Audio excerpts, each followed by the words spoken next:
So I want to officially welcome you to the November Economic Development. We are excited to have you guys here. A few housekeeping, again, as you know, and we've talked about the microphone on the bottom with a slash, that means you're on mute. We will be taking questions throughout and utilizing the chat, so feel free to ask your questions there. Same thing with the video. If there's a slash to it, your camera's off. If it doesn't have a slash, you are on. We would encourage you to have your camera on if possible, so it helps to know we're talking to people and not just boxes. So at this time, I think, Jean, if you're ready, you can go ahead and share your screen. Okay. Get that up.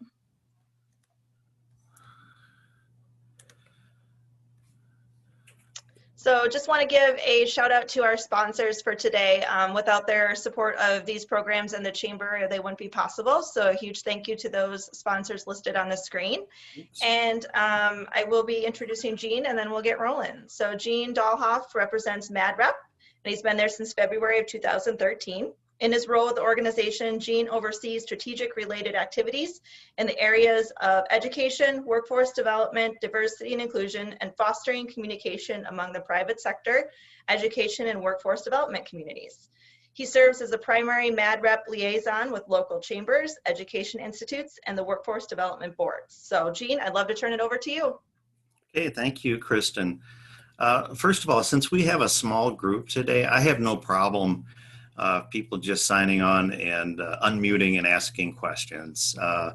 Don't feel the need to use the chat box. If you want to interrupt with a question, please do, and hopefully I'll have an answer for you. So as Kristen said, I am with a MadREP.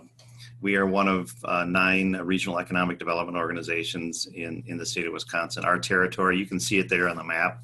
So it's Dane County and the 7 counties that surround it. I'm actually based in Sauk County, so I'm phoning in or videoing in from the Baraboo Bluffs today, where I've been working for 8 months now. So, and we're going to talk a little bit about one of the projects that I've led up over the past several years, and it's our Madison Region Workplace Diversity and Inclusion Survey. And then we'll talk about some of the long-term trends that we're seeing with this. Really, in the survey itself, I'll show you the questions that are involved. And then we'll finish talking about COVID and how the pandemic has disproportionately affected communities of color. We have some great data that was compiled by Matt Curis, one of our partners at UW Extension. But just getting started here.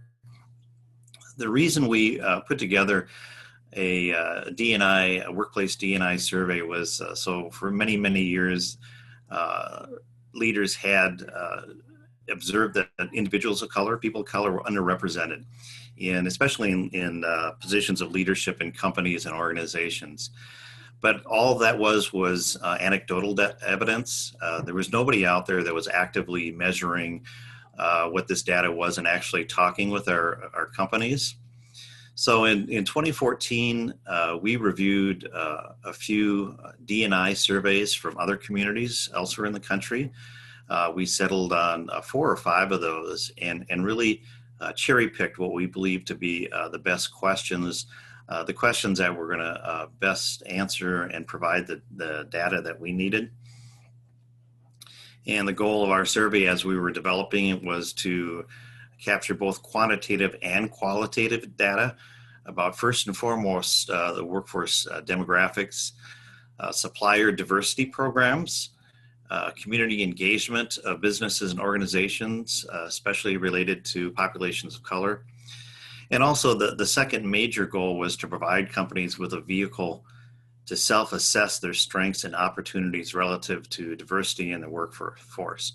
So in no way was this meant to shame any companies regarding their existing efforts or shame them into beginning efforts. We wanted to help all companies move forward regardless of where they were on the continuum of embracing DNI. So move them from A to B or move them from M to N. It didn't matter to us. We just wanted to move people forward. So in 2015, we did launch our pilot survey to a targeted list of companies to determine if we were asking the right questions, and if those companies, those organizations were already collecting the data that we were going to be asking for if they could begin to do that. If they felt the survey was too onerous to complete, and if they believed the results would be of use to their organization. So this initial pilot survey was sent out to what we finally call our family and friends. So these were companies that were represented on committees that we had on our board of directors, individuals and organizations that had a relationship with MadREP already.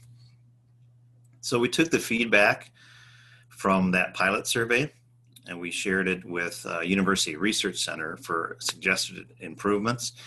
And we shopped around with various survey centers across the state. We talked with St. Norbert, we talked with UW-Madison, and we talked with UW-River Falls and others. We ended up going with UW-River Falls. The Madison, of course, has tremendous resources, but for the size survey we were talking about, they wouldn't even touch it. UW-River Falls was a right fit for us in terms of their capability, in terms of their ability of working this into their schedule. So that was a good fit for us. We decided to focus our survey efforts on employers in our 8-county region with 10 or more employees. And it's important to remember that our region is fairly representative of the state of Wisconsin, in that over 70% of our businesses actually have fewer than 10 employees. So we wanted to narrow it down to organizations that would be better positioned really to address diversity and inclusion in their day-to-day work. So we settled on the 10 or more employees.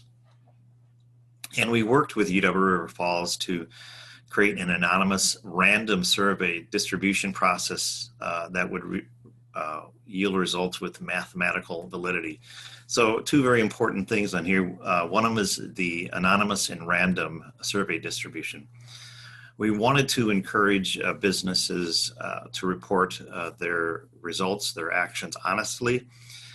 We wanted to make sure that we weren't discouraging them in any way from sharing that information. And that's why it was an anonymous survey. So there's a layer of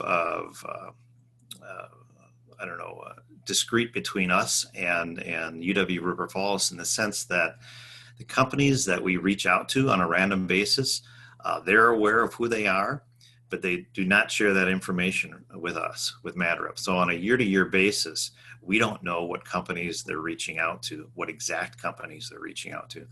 We simply know that they're representative of the survey data, the population, if you will, of businesses that have 10 or more employees in the Madison region, as represented by data collected from the Department of Workforce Development. We had approached DWD and asked them if they would provide the quarterly reports that businesses have to file. And DWD, in a very lengthy letter signed by multiple attorneys, said that they would not share that information with us because we weren't a state agency. This is another reason why we partnered with a UW survey center, because being a University of Wisconsin, they are of course a state agency. So the DWD actually shared that raw data information about businesses, including their contact names, with UW-River Falls, and they on our behalf then send this out to a randomly selected number of businesses. In our case, in the Madison region, we're dealing with, on any given year, between 25,000 and 27,000 businesses in our 8 counties. So our universe, if you will, of businesses that have 10 or more employees varies from, say, 6,000 to just over 7,000. So of that universe, UW-River Falls then will send out a sample number that they feel will generate the number of responses required for us to hit that issue of mathematical validity. And we'll talk about that a little bit more. For the survey itself, so this is what we sent out last year, and this is the same one that we've sent out now for 5 years. And I'll just run through, there's not a lot of questions. It's not meant to be onerous for businesses. it lands in the hands of HR more often than not because of some of the information you'll see. We do try to understand in the first question here whether they're basing their results based on locations within the Madison region, and if so, where in the Madison region. That's listed in question 2. Some of our businesses are multi-state and they only have this information available at the level of perhaps the Midwest. We like to know that information as well going in. We ask them how old their organization is and the type of organization and their annual revenue. We do this for the purpose of being able to cross-tabulate our data when it comes in to understand who is really committed to DNI efforts. Does it tend to be younger organizations, older organizations? What type of organization, and really what size? So that has been very valuable in providing more in-depth data as we've moved forward. This is really the crux of it, and there's a couple questions here, a couple parts to question 4 here in terms of workforce demographics. And you see these categories on the left. We ask for raw numbers from our employers, not percentages, actual raw numbers in terms of the number of employees they have, male and female, for the categories you see on the left, both in terms of race and gender and also age. So we do this for the board of directors, we do it for total workforce, and we do it for top level leadership and other supervisory positions. Again, to get a feel for how well represented these populations are in terms of the actual raw numbers being employed. Then we also ask a relative turnover rate for non-white employees, if that's higher than white employees, lower or equal. This usually comes back very close to equal in most cases. In some cases, it's actually lower than white employees. This was thrown in as a question early on. There was a belief that there was a significant difference between the turnover rate of employees. We haven't seen it in the Madison region in terms of the results that we've seen. Number 7, does the organization have dedicated staff responsible for DNI efforts? Yes, full-time, part-time, or no. And this was asked. It's a very easily trackable, and it helps us when we identify trends. When we do our annual Economic Development Diversity Summit, this is one of the things that we try to hammer home. If you're serious about diversity and inclusion efforts in your company, you're going to put a staff time to that, dedicated staff time to that process. So that's one of the things that we have collected early on. And then in question 8, to that same 8A, to that same thought, does your organization have a written diversity statement separate and distinct from an EEO statement? And again, the thought being here, if your organization is serious about expanding its diversity and inclusion efforts, you will put that on paper. You will document that, and to go along with question 7, you will dedicate staff time to that end. Those are 2 really non-negotiable elements as far as moving this forward. And then we ask, as you can see, the other questions there: do you have workforce demographic goals? Do you offer employees the option to formally self-identify their sexual orientation, and offer benefits to formally, employees the option to formally self-identify disabilities and domestic partner benefits? E, over the course of our 5 years, has become less of an issue simply because of changes that have been made legislatively. Supplier diversity, we asked this as well, and really this is an effort to see if your organization is just doing things in the same way it always has in terms of reaching out to potential suppliers, or if you're making a dedicated effort at reaching out to minority-owned, women-owned, veteran-owned, LGBTQ, etc.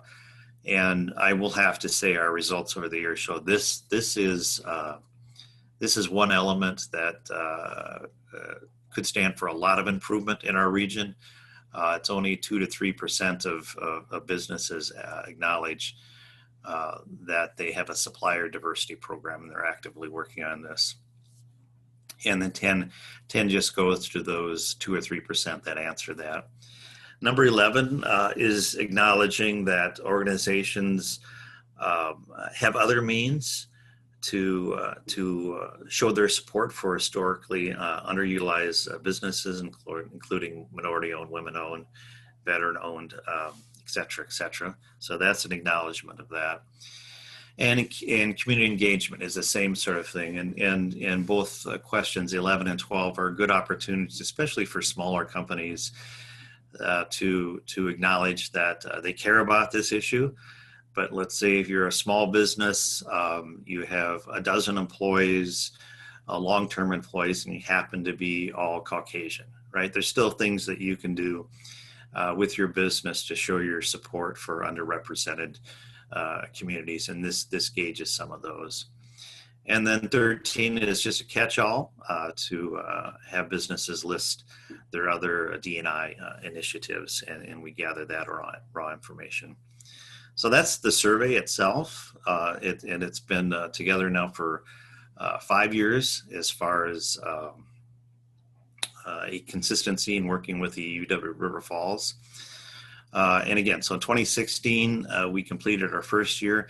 Our goal has been to get to a confidence level of plus or minus 5% so that we can actually point to the results of the survey and say, yes, with mathematical validity, this is representative of our region. We also did years 2 through 4 of the survey and nailed that confidence level each year within that plus or minus 5%.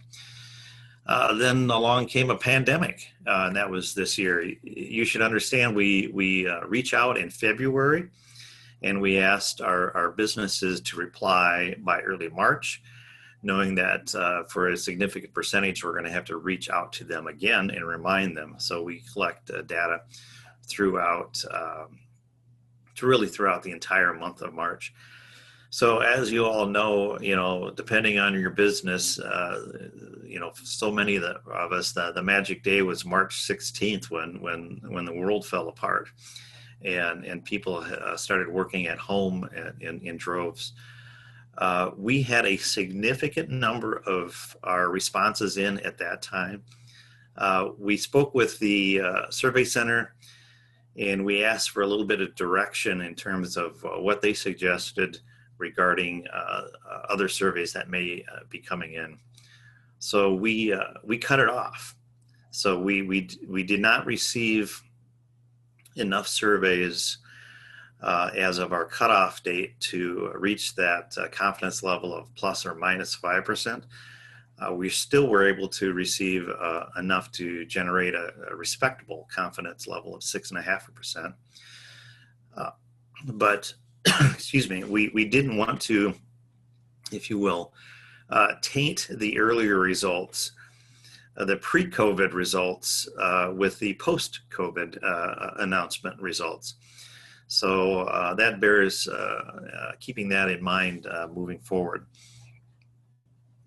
So after 5 years now, we can begin to look at some longitudinal results with some degree of reliability. And we'll just throw this up here first. This is, we do an overview and we do an in-depth report. Both of those are available on the MadREP website, and there'll be a link later on in this presentation. But this is really the first thing that we take a look at. We look at the Madison region population by race. So this is the benchmark. So in a perfect world, if all of our populations of color were represented, we would see this equal representation to what our actual demographics are. And you'll see it says 2018, there's always a lag in data from the US Census. But let's take a look at that now for a few of our metrics here. And one is the total workforce. So going back to that survey, this is one of the things that I pointed out, and we ask for raw numbers from businesses. Simply because if we have a business with 15 employees responding, and we have a business with 515 employees responding, Well, their relative percentages don't help us in terms of understanding what the region looks like. So we go from the raw numbers that businesses provide us and create this information. So when you look at the total workforce, the populations of color are not, as a group, are not underrepresented. They come in right about where they should be. And I should point out, the data we're looking at right now is from the 2020 survey. We'll get to the longitudinal data in a little bit. So where you see the mix is there's variations within the populations of color in terms of their participation. Some are overrepresented by a bit, and some are underrepresented by a bit. For example, the Hispanic or Latino population is overrepresented a bit compared to what you would expect looking at the region's population numbers. So now taking a look at top leadership. This is, again, one of the reasons that we started the survey was to demonstrate that it was true that individuals of color were underrepresented in positions of leadership in our businesses and organizations across the region. And this does bear that out. You'll see that even though the white population is 84.3% of our region, we're seeing that they have almost 92% of the top leadership positions across our region. And then you can see that other populations of color, how they are underrepresented in each case.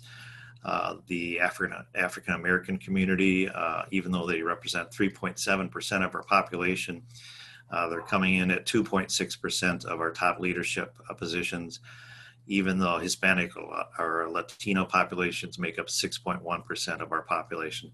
They're coming in at 3.3% of our top level leadership. So now we can actually, rather than relying on anecdotal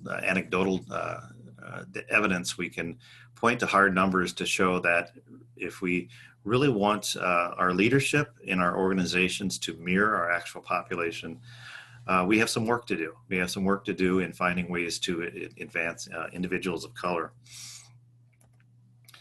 Another one here, supervisory positions of color, similar to leadership positions, not quite as dramatic, but you can see that the white population is disproportionately represented in this category as well. And there's a mix here in terms of the individuals, the populations of color and their representation. Again, in each case, other than Native Hawaiian and other Pacific Islander for this year, in each case they're underrepresented according to what we would expect. So as I mentioned, we can now begin to start looking at select trends for 2016 through 2020. So that's 5 survey years. And here's some of the data that we have seen, some of the encouraging signs. And a lot of the data we see, a lot of the metrics are somewhat muddled. So it's too early to tell if there's a trend or not, but there are some positives out there, including the percentage of women and people of color in top leadership positions. Although we're still below what they should be, they appear to be trending upward. So there tends to be an upward path there. It's clear in terms of non-white top leadership. There's consistent growth. Female top leadership has tended to have seen a little bit more variation. But if you look at it in terms of 2016 and 2020 numbers, we are seeing improvement for both of these categories.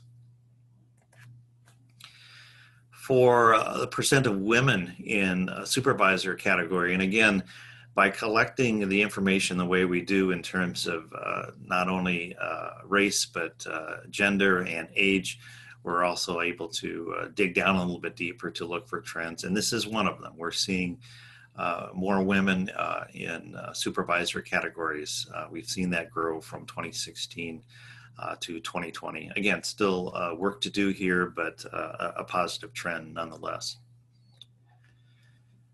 And another one here is our diversity and inclusion policies. 2 things here, and we talked about those when we looked at the survey. One is the written diversity statement. And this is one that I like to point to a lot because we hammer this point home every year in our economic development and diversity summits that we hold. If you're serious, put it in writing. Sit down with your company leaders and come to an agreement as to whether or not you're going to be serious as far as diversifying your workforce and finding ways to advance individuals of color. And we have seen a steady improvement in terms of the percentage of companies that do have that written diversity statement.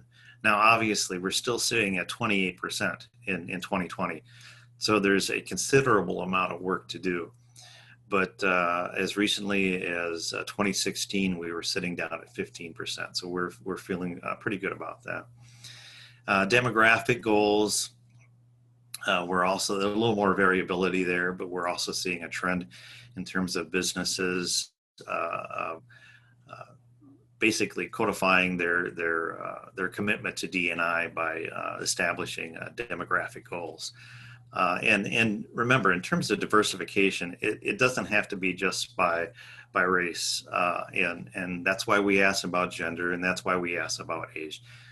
Diversification comes in many ways, and that's why we try to reinforce in terms of this survey, in terms of businesses having the opportunity to explain what they're doing and how they're doing. So before I move on with some additional slides talking about COVID, any questions on the survey?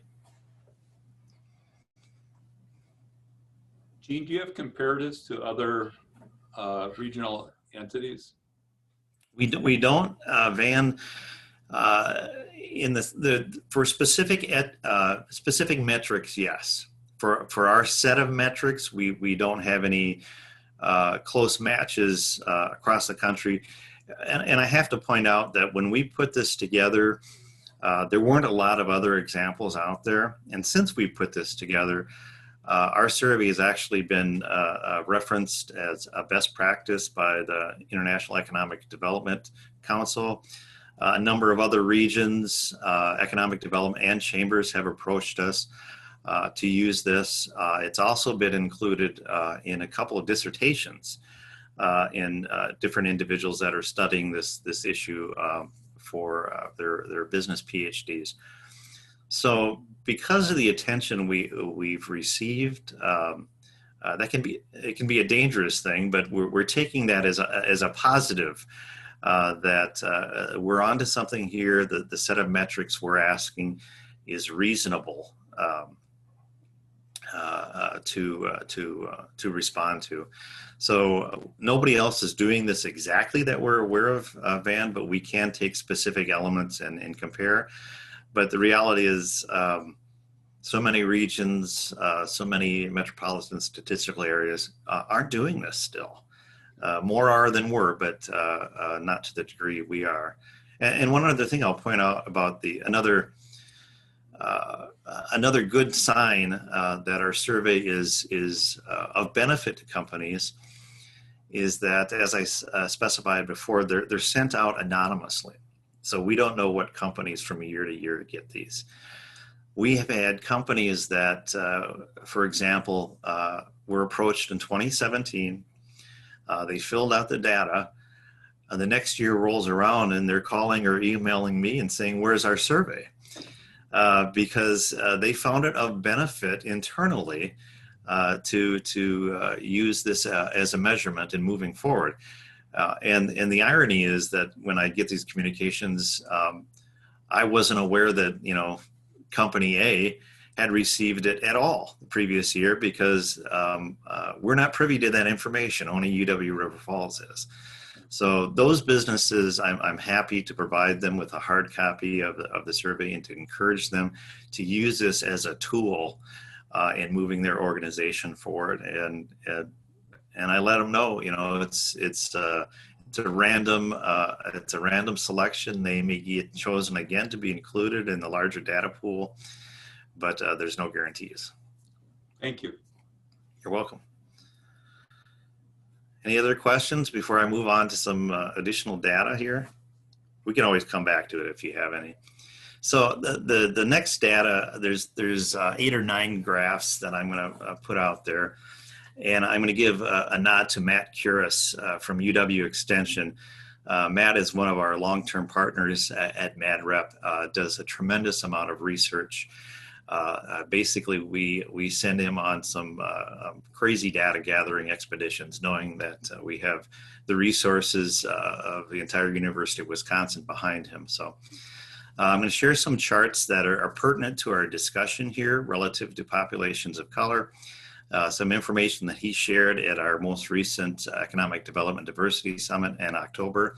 And he also shared some this morning, again, at our organization's Board of Directors meeting. So just a few of them here just to give you a flavor of what's going on out there in terms of populations of color.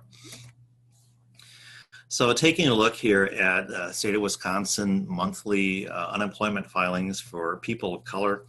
And if you go back to January and February, you'll see a fairly consistent rate of roughly 12%, 13%. And you saw that into March. And then, of course, as we all know, all hell broke loose in late March, and that's translated into unemployment filings going through the roof in April. So the interesting part, though, to consider is on the left axis there, it's the percent of the total. So if populations of color, if individuals of color were being impacted by the pandemic equally, you would expect to see that red line continue straight across in that 12 to 13% range, right? So there would be more people in general filing unemployment filings, and that's what you see in the blue bar charts. But you would expect to see that red rather consistent. Well, we don't. So we see that blip that went up in April and May. We saw some relief back in June. It was coming closer to what we saw in January and February pre-pandemic, but then it just took off. And in July and in August, in September, we saw the overall filings come down, but yet you still see the percentage of unemployment filings for people of color still rising. So this is just one chart just to show you the disproportionate impact that people of color are having in terms of unemployment from the pandemic.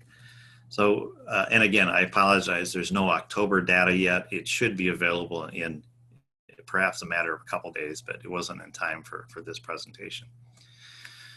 So let's take a look year over year on unemployment filings and by industry and where they stand, and really some of the things that jump out at you. And this isn't going to surprise anybody on the call. But healthcare and social assistance this year is a dramatic increase in terms of their share of unemployment filings. Now, a couple reasons there. In terms of healthcare, a lot of people early on assumed that the health industry would be fine. After all, this is a health crisis and a pandemic. But the reality is, in terms of elective surgeries, in terms of just a lot of medical procedures, they came to a halt. And some of our businesses that have been impacted the greatest are, in fact, healthcare facilities, especially those doing elective procedures. So that's part of the healthcare. Social assistance, the main thing to keep in mind there is that includes like daycares, right? That's social assistance. Also dramatically impacted by the pandemic. Retail trade, that's self-explanatory. And of course, the big elephant in the room that we're all aware of is accommodation and food services, by far the industry that was hit the hardest. So let's keep that in mind, the previous slide and this slide, in terms of what industries have been disproportionately impacted. Now, taking a look at this bubble chart, I love bubble charts. So the size of the bubble in each case really is the relative share of the total industry employment for each of them. So the bigger the bubble, the more employees. So keep that in mind. The red line shows the red dash line, the share of employment for individuals of color, right? So in the cluster of industries that are unnamed and on the far left there, the percentage of individuals of color are 12, 13, 14% of the population there. But as we move to the right and we look at healthcare and social assistance, accommodations and food services, we see that populations of color are disproportionately represented with a higher share of the total employment. So 20%, over 20%. And again, taking a look there, we see what are two of the industries most populated by individuals of color. That includes healthcare and social assistance, and accommodations and food services. So this helps to explain why, in part, why populations of color have been disproportionately affected by the pandemic. Their industries have, and just a couple of examples here, and that's why we saw their disproportionate numbers in the earlier charts. Another another way to look at this is in this bar chart, the share of total employment and the share of unemployment claim comparison. So on the far left bar, you see the share of all white, non-Hispanic or Latino employment. So for example, taking a look at healthcare and social assistance, 14.1% of those individuals identify as white, all white, whereas the share of all people of color in the second column there, you'll see that it's 17.6%. So again, there's a higher percentage then of individuals of color, all color, in healthcare and social assistance, disproportionate representation. Same thing with the accommodations and food services, 7.6 share of all white, whereas all people of color are 11.8%. And then that translates obviously into the percent of UI claims. We're looking here year over year from April to September of 2019 and April to September of 2020. You can see how both healthcare and social assistance and accommodations and food services have risen disproportionately, as well as retail trade there. So those are all industry sectors that have a higher than expected percentage of individuals of color. So that's for individual employees. Now let's look at business ownership a little bit. So again, we've seen that different industries have been impacted differently from the pandemic. Let's take a look at business ownership, comparing business owners of color and white business owners for just 4 of these industry sectors. And again, we'll look at really other services as kind of a catch-all. So I'll skip that for now. But let's take a look again, especially at accommodations, healthcare and assistance, and retail trade. And you can see how accommodations, food services, you have a larger percentage, representative percentage of businesses, owners of color. And the same thing with retail trade, and just a bit more as far as healthcare and social assistance. So in terms of their representative percentage and of business ownership, individuals of color, business owners of color are really significant in terms of accommodation, food services, retail, and healthcare. So add to that the average number of employees that they have. So businesses of color are in, business owners of color in blue, and white business owners are in red in this case. So in retail trade, we see that business owners of colors have fewer employees on average. For accommodation and food services, we see that business owners of color have fewer employees on average. The exception here is the healthcare and the social assistance. But we do see definitely coming through in retail and accommodation and food services. So let's add another layer on that and look at the average annual revenue per firm based on the representative industries here. Again, business owners of color are represented in blue, and white business owners are represented in red. So the takeaway from this, especially in terms, well, if you look at all sectors, but especially in retail trade, but you'll also see it in accommodation, is that not only do Black business owners have fewer employers, they're also generating less revenue per business. So then that takes us to the PPP program, which you all are familiar with, aware of, and really how this has disproportionately affected businesses of color. So you have smaller businesses, right, that have fewer employees. Well, as you know, the PPP was really focused on payroll and payroll forgiveness. So you're able to access less forgiveness, if you will, less grant funds, loan funds in the first place because you have fewer employers. The PPP, as it rolled out, was also very heavily dependent on existing banking relationships. And what we saw, especially in the first wave of applications, was that large businesses or businesses with multiple locations were the first to the feeding trough, if you will. And I think there's two reasons for that. They were probably better suited, better prepared to share the information that was required because they were larger firms, larger organizations. And the second issue is that businesses, banks were able to essentially put in less work in working with one large business owner than they would have to capture the same amount of revenue from, say, 7 or 8 small business owners. So it was easier from a transactional basis, much easier to deal with one big fish than to deal with several small fish. So unfortunately, that puts business owners of color and small businesses in general at a disadvantage. But an additional component to this was that really how businesses are funded.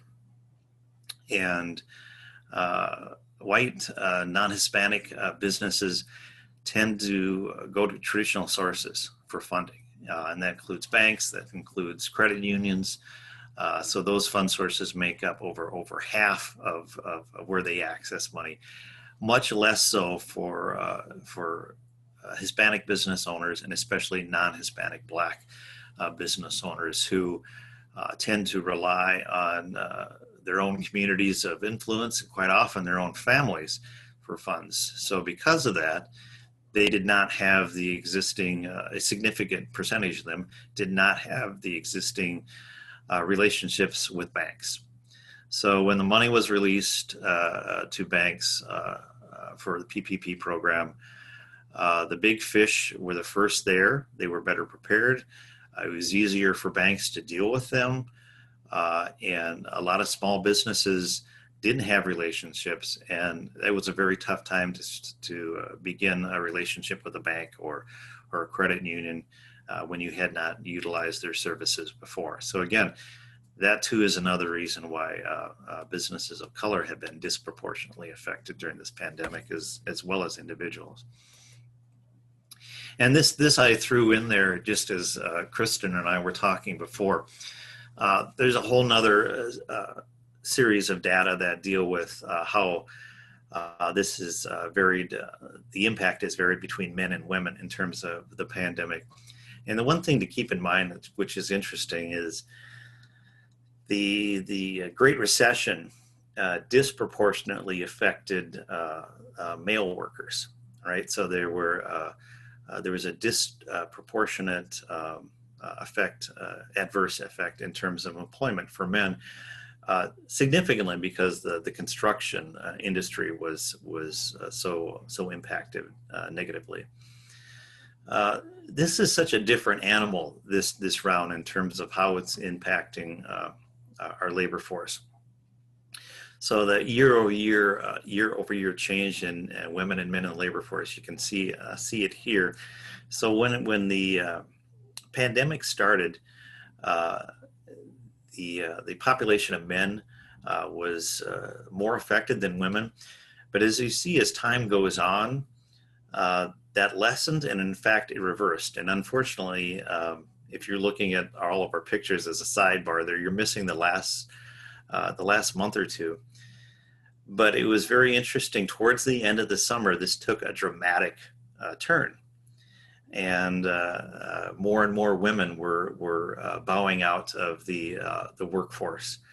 And we've had this discussion before, and this should come as no surprise. But and there's still research being done on this. But anecdotally, we'll say that what most likely is happening here in the United States is this is a reflection of schooling at home priorities and problems and challenges, we'll say. So in the spring, there seemed to be more of a balance between parents in terms of who was working with their kids. They found solutions in the spring to get by. So in March and April into May, they did what they had to do, and sometimes that was one or the other staying at home. When it appeared that this is going to be more of a long-term problem, perhaps the entire academic year, which is still on the table for some school districts, you saw more and more women bowing out of the workforce. So it's assumed that there's a positive correlation between those two facts, but there's still data being gathered to that end. So that's my story. I'm sticking to it. If you wanted more information about our survey, you can go to MadREP site at madisonregion.org and our research and reports, and you can see the last few years of surveys. I would direct you to the 2020 overview, which was an overview of our results this year. The 2020 complete report contains a longitudinal look at the results from 2016 to 2020. And that's my email there if you have any questions. And I'll pause just for a second because I've had one very long run-on sentence. Does anyone have any questions? Fast question, Gene, and maybe it come up. Do any of these companies, and I wasn't on the survey, have any training programs or developmental programs? I guess you'd have to have them for all employees, but to get people that they think are going to be pretty sharp to move them up into supervisory positions? Right. So the answer, Peter, is some do report out on that in terms of, that last question. I believe it's our question 13, other ways, that they want to talk about what they're doing. The reality is it tends to be the larger companies, as in those that are employing hundreds or even thousands of employees, right? So, and they have a variety of ways in which they have actively been involved with that. I think there's a gap in our market in terms of smaller businesses that would like to be involved in efforts to advance individuals of color in terms of training. And it may be a situation where our organization or others out there provide a really training opportunity that multiple businesses, say employers of 50 or less, avail themselves of. So the answer is yes and no. Yes, for larger businesses, we're seeing it. No, for smaller businesses. But there is an opportunity in the market to do that. Thank you. Sure. Hi, Gene. This is Don Powell, president of Chartwell. Thank you for being such a great friend to the Middleton Chamber of Commerce. Well, thank you, Don. Always enjoy your presentations, and you come with such a vast amount of knowledge and intellect. And so thank you for sharing it with us today. I appreciate that. I really do appreciate the presentation. And, for me, I take it as a challenge to compare all of the statistics and measurements that you have within the study and apply it to the business that I run with Chartwell. and see how we stack up. And if for nothing else, that benchmarking capability is really valuable for organizations that want to be one of the leaders in the community, and that's what Chartwell aspires to. So you're not throwing a gauntlet, but you're certainly offering up a great challenge for those of us who want to continue to do whatever we can for the community and our employees. So thanks again, appreciate it. Thank you, Don. And one thing I want to point out too, one of the some of the feedback that we've heard in the past regarding companies that want to make an effort is if they're adding to their workforce. I often heard the comment, people say, we look for candidates of color and we can't find them. To which I always ask, are you looking in the same places you already have? You always have? And more often than not, the answer is yes. And that's a part of the problem. So if you hope to diversify your workforce, you may have to look in places that you haven't in the past. And if you need help in doing this, I always point to a strong partner for our organization, and that's the Urban League of Greater Madison. So if you're in a position that you're adding to your workforce, you just can't find individuals of color, but you're committed to doing so, reach out to Ed Lee at the Urban League, reach out to Dr. Ruben Anthony at the Urban League, and they can help direct you to resources to where to find these individuals. And having done that once, then you've broadened your outreach in terms of future HR. So I think people have good intentions. Sometimes they just don't know where to turn.